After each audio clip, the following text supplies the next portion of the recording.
Well, let's bring in Congressman Byron Donalds, Republican from the great state of Florida. Congressman, the delivery, okay, good news, but we've still got a long way to go. How do we make sure this does not happen again? The first part is who's ever in the FDA that shut down 40% of production with no plan, they got to go. They got to get fired. Number two, Joe Biden, once again, doesn't have a plan. I already think he should be fired. He should not be able to keep his job as commander-in-chief and as president of the United States. But this is indicative of where the Biden administration has taken us, Stuart. They never have a strategy for anything. They always lead from behind. Everything is always a surprise. And then they throw out fig leaves showing that they're doing something. I'm glad those pallets hit the landing strip in Indianapolis, but filling 500,000 bottles will last babies for maybe a half of a day. I've got 3 sons. I've been through formula. I know what it is to have to raise infants on formulas. You go through 3-4 bottles per day. So just having 500,000 bottles filled is just the tip of the iceberg. It's not going to solve the problem. This is simply a fig leaf from the Biden administration. But, Congressman, there are plenty of Democrats who are praising President Biden for his performance. Just watch this selection. Roll tape, please. We feel very good about where the United States is. President Biden has been very decisive in his leadership, beginning with the American Rescue Plan. We rescued the economy, put shots in arms, money in pockets, kids back in school, laid the foundation for a robust economic recovery. You know, by any metric, with the exception of inflation, this country has moved forward under his leadership.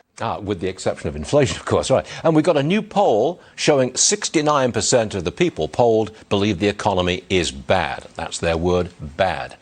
Congressman, if that poll were taken in Florida, would 69% of Floridians say the economy is bad? Listen, the reason why everybody's saying the economy is bad is because of inflation. I mean, in Florida, things are better than in most of the other states.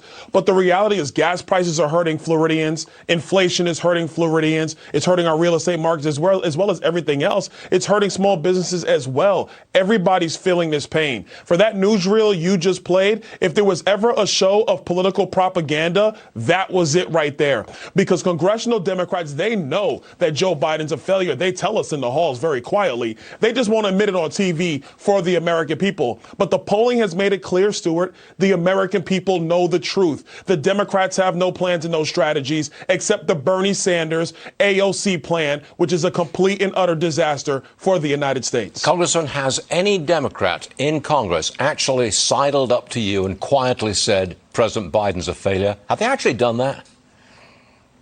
No, not to me specifically, but I've heard it from some of my colleagues. But you could just tell by the body language. They know they're not doing the right thing. And look, even take this formula thing. What did Nancy Pelosi do? Run some sham bill to the floor for $28 million to pay for salaries at the FDA. That would do nothing to fix the formula crisis. That's why so many Republicans voted no. We passed another bill that would actually let WIC buy foreign formula. That's something that virtually everybody voted for because it's sensible policy. It makes sense. The Democrats on Capitol Hill know there's no substantive policy to actually address our economy, to address inflation, gas prices, the border, etc. that's coming from congressional Democrats. It's really a sad state of affairs for the United States. All right. First thing on a Monday morning, Congressman Byron Donalds. I'll leave it right there. Thank you, sir. See you again soon.